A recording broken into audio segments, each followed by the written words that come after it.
What should we expect from Josh Allen and the Buffalo Bills quarterbacks in 2023? I'm breaking that down today on Locked On Bills.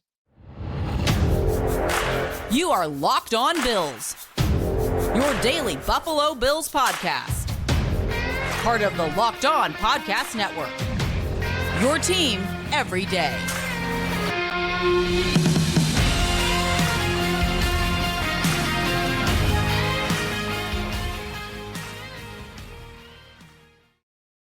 What's up, Bills Mafia? It's Joe Marino, author of Go Bills and Buffalo's Run, also the co-host of the Locked On NFL Scouting podcast, and I'm your host of Locked On Bills.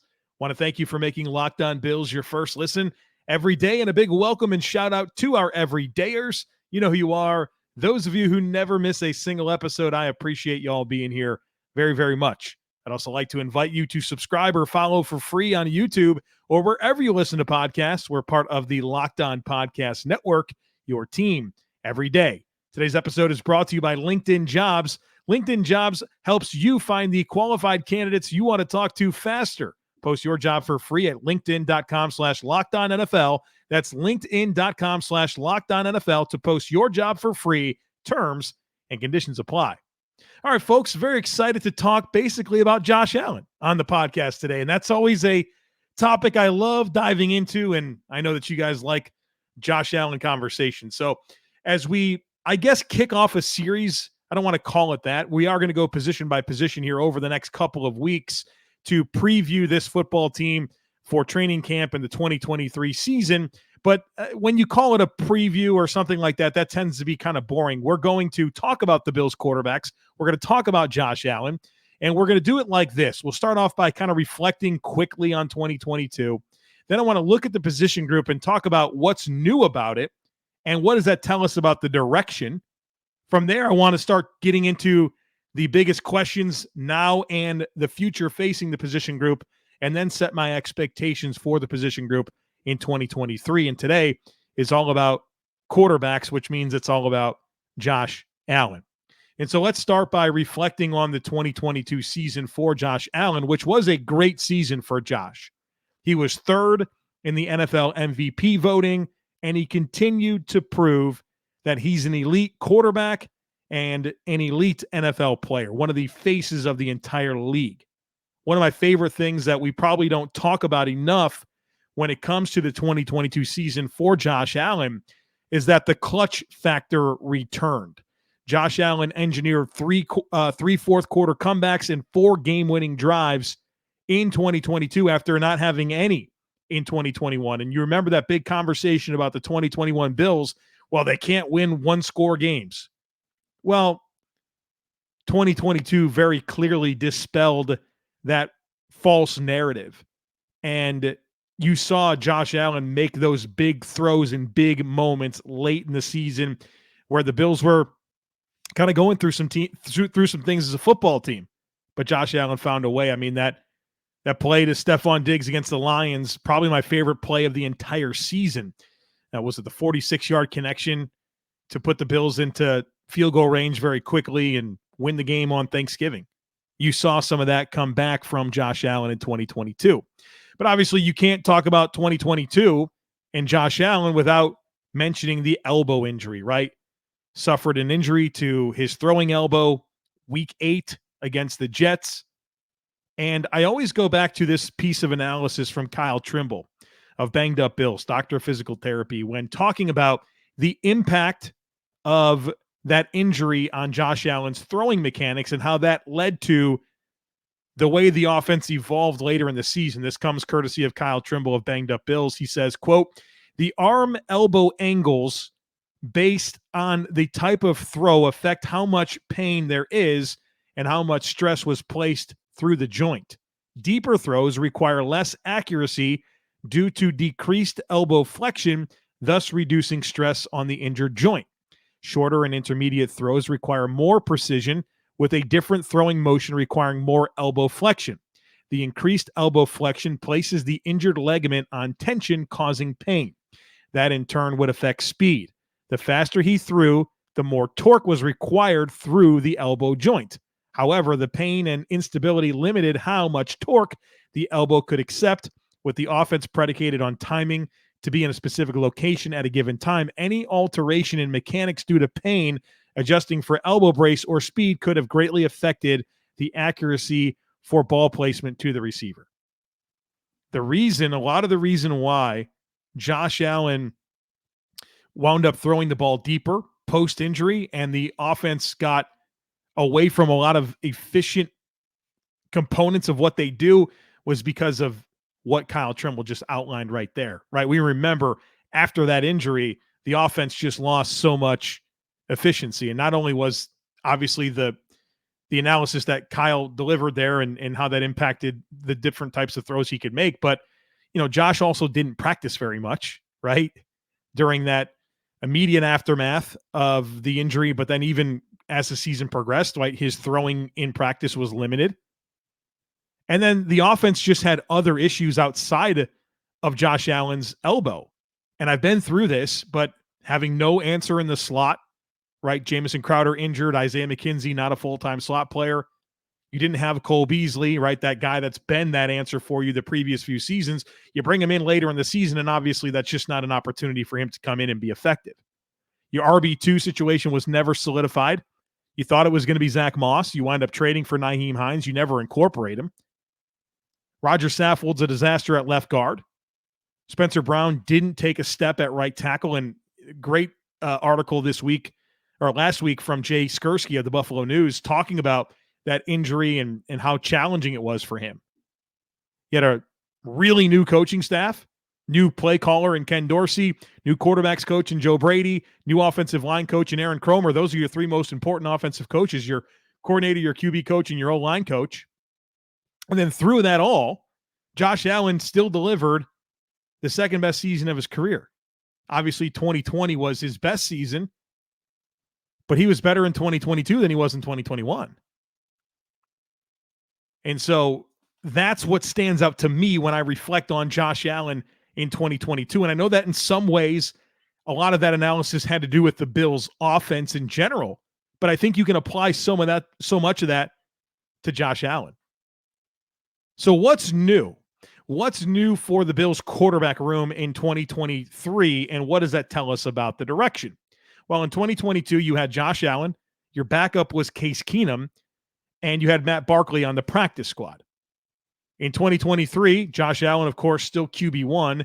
Kyle Allen replaces Case Keenum as the backup quarterback, and Matt Barkley's still around, and I think we can all understand that he's going to be on the practice squad and filling that Matt Barkley role, if you will. So what does that tell us? Well, it tells us that the quarterback two, the backup to Josh Allen, remains a year-to-year thing. Over the last 3 years, it's been Mitch Trubisky, Case Keenum, and now Kyle Allen. And I wonder about this because you do need to have a good backup quarterback. I'm going to break that down a lot in the next segment, how important that role is. But will the Bills get to the point where they sign a backup quarterback to a multi-year deal? Will they look at this on a yearly basis and figure out some guy to come in and back up Josh Allen? Do they draft a quarterback at some point where it's high enough that they feel like that can be the other quarterback on the roster not named Josh Allen? I think that's the challenge ahead for the Bills in the backup quarterback conversation is what is the right direction to go. Maybe you just really like Kyle Allen and you sign him to like a 3-year, $6 million deal or something like that, and he just is entrenched as the backup. But will the Bills get to the point where they have that long-term backup? It's not uncommon for that to happen in the NFL, but over the last several seasons, it's been more of a year-to-year thing with how the Bills have chosen to address it. All right, folks, we're going to get into the biggest questions now and in the future in the next segment. But first, I need to tell you about LinkedIn. These days, every new potential hire can feel like a high-stakes wager for your small business. You want to be 100% certain that you have access to the best qualified candidates available, and that's why you have to check out LinkedIn Jobs. LinkedIn Jobs helps you find the right people for your team faster and for free. And folks, it's very easy to create a free job post on LinkedIn Jobs. And once you do so, add your job and the purple hashtag hiring frame to your LinkedIn profile to spread the word that you're hiring. And then they have simple tools like screening questions that make it easy to focus on candidates with just the right skills and experience so that you can quickly prioritize who you'd like to interview and hire. That's why small businesses rate LinkedIn Jobs #1 in delivering quality hires versus leading competitors. LinkedIn Jobs helps you find the qualified candidates you want to talk to faster. Post your job for free at linkedin.com/LockedOnNFL. That's linkedin.com/LockedOnNFL to post your job for free. Terms and conditions apply.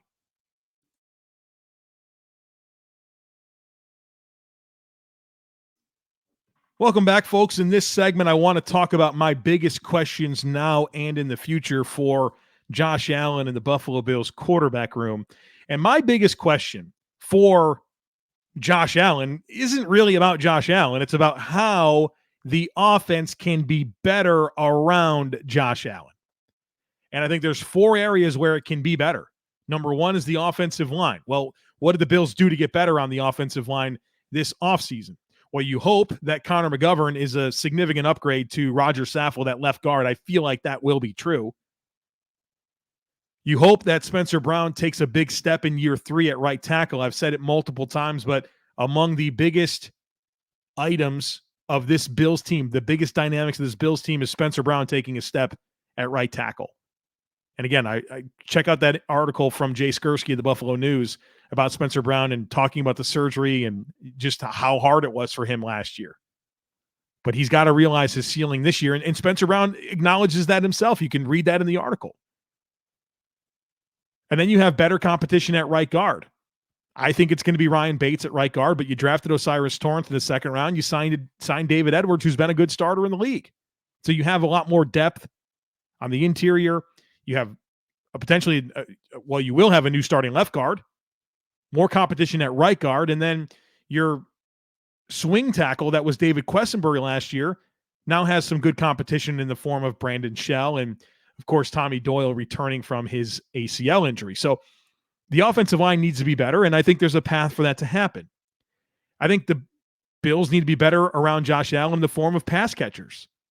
And certainly after drafting Dalton Kincaid in the first round, trading up a 4th-round pick to go get him, you feel like you've added a significant pass-catching weapon to your offense, in addition to a couple of veterans in Deontay Hardy and Trent Sherfield at wide receiver.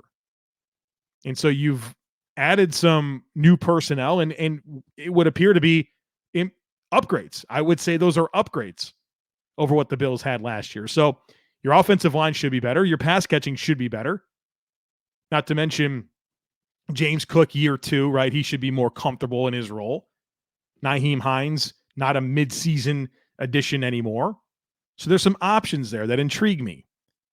I think the Bills can be better around Josh Allen in the form of their run game. And I start with scheme there, where the Bills feels like every year they don't know what they want to be running the football. Last year they started off as a wide zone rushing offense, didn't really work, and they switched over to more of a spread gap scheme. And I think that's a more appropriate way for the Bills to run the football, but figure that out sooner. And then obviously they have more running back depth. I think they have more running back depth than I've ever seen under Sean McDermott / Brandon Beane. Now that you have James Cook to go with Damian Harris, to go with Nyheim Hines, to go with Latavius Murray. So your run game between the O-line being better, the running backs being deeper, and hopefully having more convictions about the scheme that you want to utilize running the football, that it should be more effective. And then the other thing that needs to be better around Josh Allen is Ken Dorsey.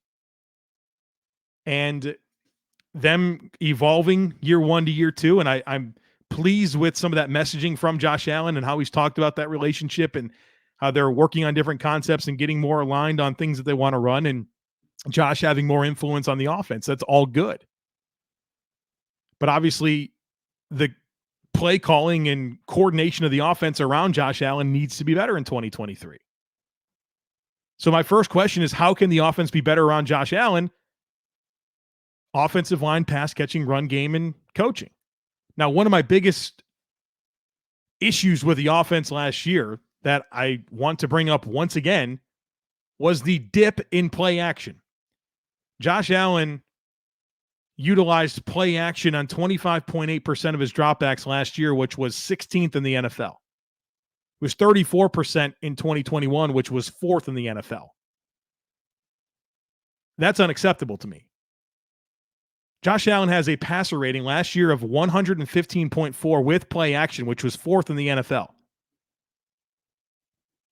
The Bills' offense, among all the challenges that they faced, didn't need like a 9% dip in play action frequency.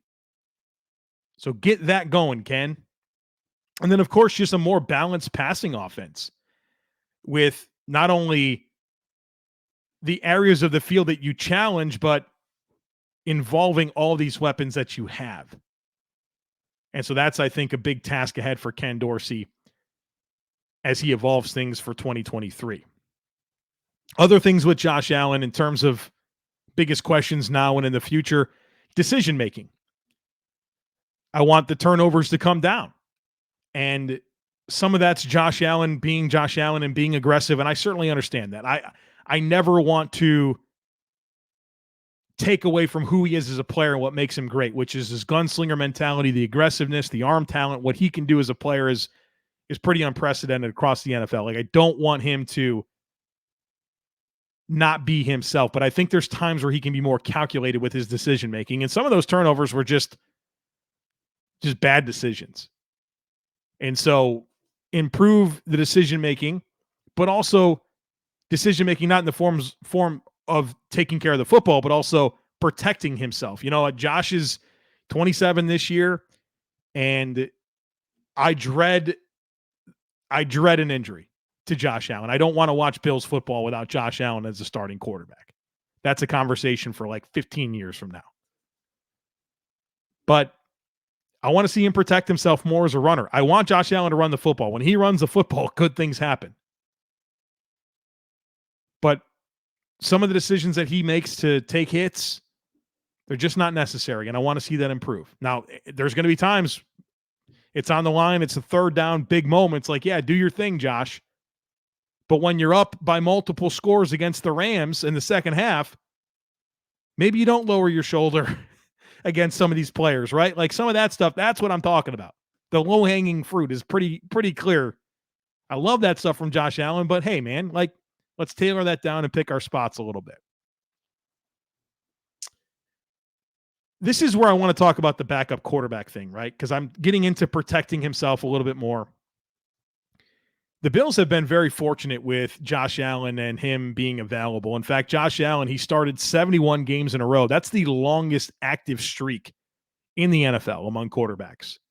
71 in a row. Josh Allen, number one. The next closest is Justin Herbert at 49. Then it's Trevor Lawrence and Patrick Mahomes at 34. Aaron Rodgers rounds out the top five with 25 starts in a row. Josh Allen, number one at 71. He's been very durable. But quarterbacks across the league haven't been very durable. The NFL utilized a record amount of quarterbacks last year. 69 different quarterbacks were used last year. Now, some of that is guys get benched, but a lot of injuries. I mean, you're talking about an average of more than 2 per team. And the Bills used one starting quarterback, Josh Allen, and have used one quarterback for 71 games in a row. That's not common. I just went through it.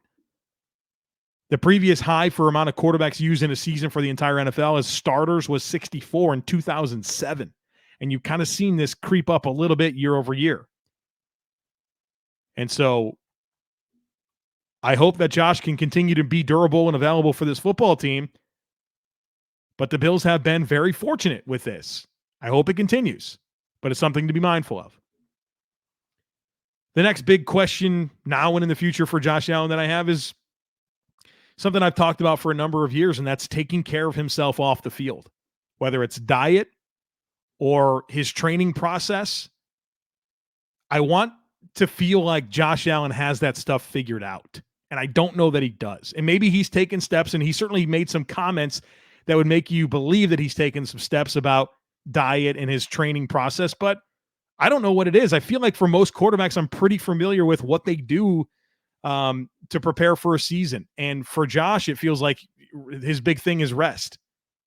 Well, that's good. I think he does need some rest, but like, what have you figured out the best plan for you to get ready for a season, in-season care of your body? Like the comments that he made a few months ago about this type of stuff, it just continues to surprise me that some of this stuff it seems new to him with massage and just different things that he does with recovery. It feels like that's just now becoming important to him, and he's got to get that figured out if he's going to play for as long as, he wants to. And I'm sure we all do. So I continue until I feel good about it. I'm going to continue to bring up diet and taking care of his body. The next thing is his contract. Well, I mean, on one hand, Josh Allen is literally starting year one of his 6-year contract extension. At the same time, Josh Allen is 8th currently in average annual salary among quarterbacks. He's getting $43 million per season. Lamar Jackson just signed for $52 million a season. Jalen Hurts, $51. Last year, Aaron Rodgers got $50.2. Russ Wilson, Kyler Murray, Deshaun Watson, they're all over 46. And Josh is at 43. And you got some big contracts coming for quarterbacks. I'd assume very soon you're going to see Joe Burrow and Justin Herbert sign for north of $50 million. Trevor Lawrence is coming. Maybe Justin Fields takes a big step and he gets a big deal. Tua can stay healthy and put up the production that he showed he was capable of in the games he was available last year, right? I mean, Josh Allen very quickly, probably before the season starts, is going to be down to 10th in average annual value. What's the mindset here? What's the approach? Is Josh at some point going to go to Brandon Beane and say, yo, man, I'm 10th or I'm 11th. He should be 2 or 3. So I'm interested to see how that goes. I don't know that I have an answer for you, but it's something on my mind as I consider this. And then the last question that I have now and in the future, it just goes back to quarterback too. What's the plan? Is it Kyle Allen? I'm anxious to see him play this preseason. I don't think anybody's ever going to look at Kyle Allen and say that's going to be our starter. Like, I don't think there's big money or something that he's going to prove that's going to trigger this moment for him where he's looked at as a starter. You've seen that, right? Whether it's Matt Flynn or Matt Castle, Ryan Fitzpatrick, right? That stuff happens in the NFL. I don't think it's going to happen for Kyle Allen. Does he show enough in preseason and throughout camp and when he gets his opportunities that makes you think that this is the potential long-term backup quarterback? I'm going to be concerned about QB2 until I don't have to be, but it feels like it's a year-to-year thing right now, and I guess that's okay, but at some point, maybe there's some value in kind of having a guy that has a little bit more time on task entering the proposition that they have to step in and play, start games for this football team, because like we talked about, the Bills have been very fortunate, but you just never know when it's coming. You're always one snap away from somebody else being your quarterback. And I'm very interested to see how that evolves in future years and if that guy is going to be Kyle Allen. All right, folks, we got some more stuff to talk about right after a quick break. We're going to dig into my personal expectations for the unit. I'll be right back.